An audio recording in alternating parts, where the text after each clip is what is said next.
आज के इस वीडियो में आप सभी का बहुत बहुत स्वागत है। आज हम इस वीडियो के माध्यम से समकालीन कवि धूमिल और उनके काव्य की सामाजिक चेतना के बारे में हम अध्ययन करेंगे। बीए पास थर्ड और एमए फाइनल की कक्षाएं महाविद्यालय में प्रारंभ हो चुकी हैं, तो सभी छात्राओं के लिए ये सूचना है कि सभी महाविद्यालय में प्रतिदिन आए और अपने अध्ययन को निरंतर बनाए,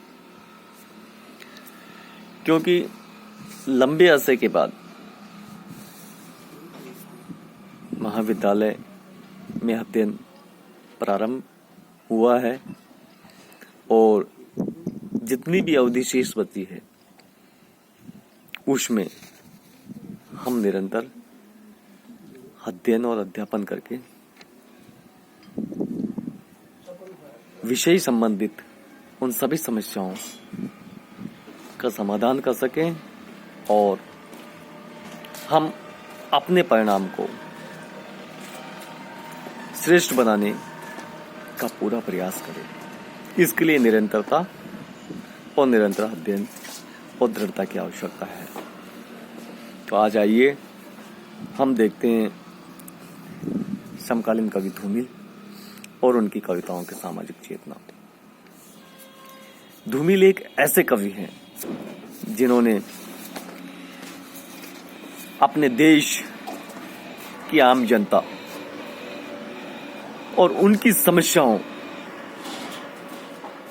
को देखा था और उन्होंने भोगा भी था, इसलिए अपनी रचनाओं में यथार्थपरक अभिव्यक्ति दी है।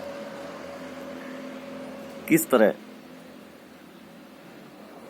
शासन तंत्र की लापरवाही और नेताओं की अदूरदर्शिता, उनकी अदूरदर्शितापूर्ण नीतियां बेरोजगारी उत्पन्न करती हैं।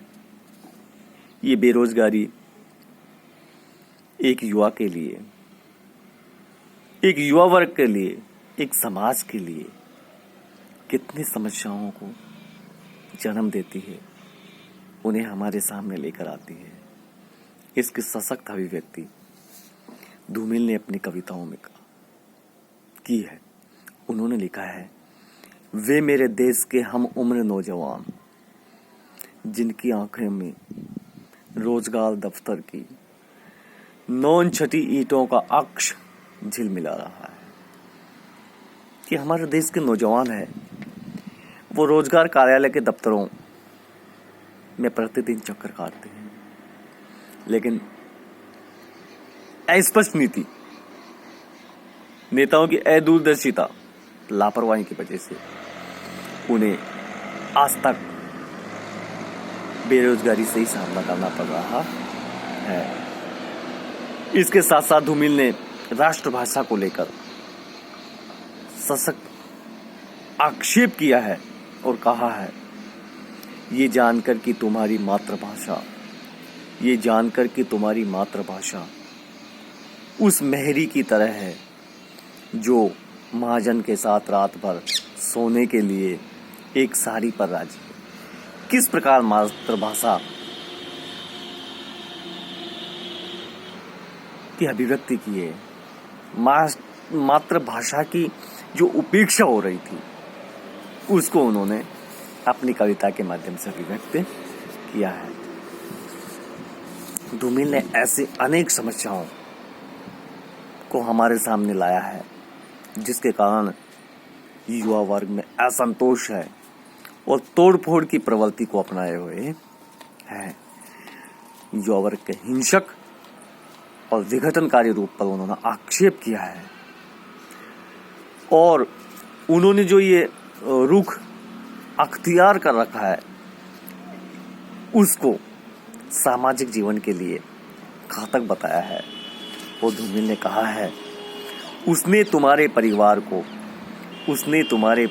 को नफरत के उस मुकाम पर ला खड़ा किया है कि कल तुम्हारा सबसे छोटा लड़का भी तुम्हारे पड़ोसी का गला अचानक स्लेट से काट सकता है।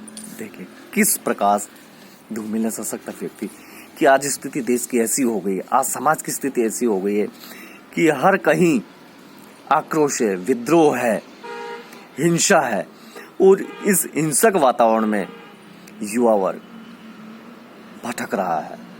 कल का कोई भरोसा नहीं कि जो आने वाली पीढ़ी है वो भी इसी प्रकार का रुख अख्तियार करे। चारों तरफ भूख और विषमता का वातावरण है। रोटी की जो समस्या है इसको धूमिल ने अपनी कविताओं के माध्यम से अभिव्यक्ति दी है। देश की संसद इस मुद्दे पर निरुत्तर है। इस संबंध में कविवल धूमिल ने अपनी कविताओं में लिखा है, एक आदमी रोटी बेलता है, एक आदमी रोटी बेलता है, एक आदमी रोटी खाता है, एक तीसरा आदमी भी है जो न रोटी बेलता है न रोटी खाता है, वह सिर्फ रोटी से खेलता है। मैं पूछता हूं ये तीसरा आदमी कौन है? ये देश की संसद मौन है। तो जो प्रमुख समस्या है भूख, रोटी, उस रोटी की समस्या पर देश की संसद मौन है। जिन नेताओं को हमने चुना, जिन नेताओं को हमने हमारे विकास के लिए, हमारी समस्याओं के निराकरण के लिए मतदान दिया, वे नेता ही आज संसद में पहुंच करके हमारी भलाई की अपेक्षा स्वयं का पेट भरने में लगे हुए हैं। इस बात की अभिव्यक्ति कविवल ने अपनी कविता के माध्यम से की है। गरीब जनता में अन्न का अभाव है और अन्न के अभाव में उनकी स्थिति कितनी दयनीय है, जबकि जो संपन्न और पूंजीपति लोग हैं वो बड़े सुख में, बड़े ऐश्वर्य के साथ जीवन को भोग विलास के साथ व्यतीत कर रहे हैं। इन दोनों ही स्थितियों का हमारे सामने अपनी कविताओं के माध्यम से कवि ने अभिव्यक्ति दी है। उन्होंने लिखा है, उस मुहावरे को समझ गया हूं, उस मुहावरे को समझ गया हूं जो आजादी और गांधी के नाम पर चल रहा है, जिससे न भूख मिट रही है न मौसम बदल रहा है। लोग बिलबिला रहे हैं, पत्ते और छाल खा रहे हैं। एक तरफ तो लोग पत्ते और छाल खा रहे हैं, दूसरी तरफ जो संपन्न लोग हैं वो ऐश्वर्य में जीवन व्यतीत कर रहे हैं। कितनी विडंबना है, कितनी विषमता है देश में। राजनीति कितनी भ्रष्ट हो गई है।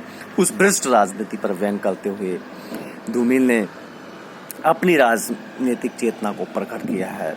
इसी कारण उन्होंने संसद से सड़क तक तथा सुदामा पांडे के प्रजातंत्र संग्रह की कविताओं में इस भ्रष्ट राजनीति पर प्रहार किया है। लिखा है उन्होंने, 20 साल बाद मैं अपने आप से सवाल करता हूँ, जानवर बनने के लिए कितने सब्र की जरूरत होती है? जानवर बनने के लिए कितने सब्र की जरूरत होती है? क्या आजादी सिर्फ 3 थके हुए रंगों का नाम है? 3 थके हुए रंगों का नाम है जिन्हें एक पहिया ढोता है, या इसका कोई खास मतलब है? वर्तमान में राजनीति तथा राजनेता कितने स्वार्थी हो गए, कितने स्वार्थपूर्ण आचरण निभा रहे हैं, इसकी सशक्त अभिव्यक्ति धूमिल ने अपनी रचनाओं में की है। उन्होंने साफ साफ कहा है, राजनीतिकों की आत्माएं बिल्लियों की तरह मर गई है, मर पड़ी है। हमारे देश की राजनीति है वो गिरगिट की तरह रंग बदलते हुए गुट से गुट टकरा रहे हैं। तिजोरियों की प्रतीक्षा दलाल है। कहने का तात्पर्य यह है कि हमारे राजनीति है वो आदर्शों से गिर गई है। नेता स्वार्थ की पूर्ति में लगे हैं, जनता की तरफ उनका कोई ध्यान नहीं है। तो आज इतना ही। अंत में मैं यही कहूँगा कि महाविद्यालय में तृतीय वर्ष की कक्षाएं प्रारंभ हो गई हैं। सभी विद्यार्थियों को ये सुनिश्चित करना है कि वो निरंतर रूप से महाविद्यालय में अध्ययन के लिए आए।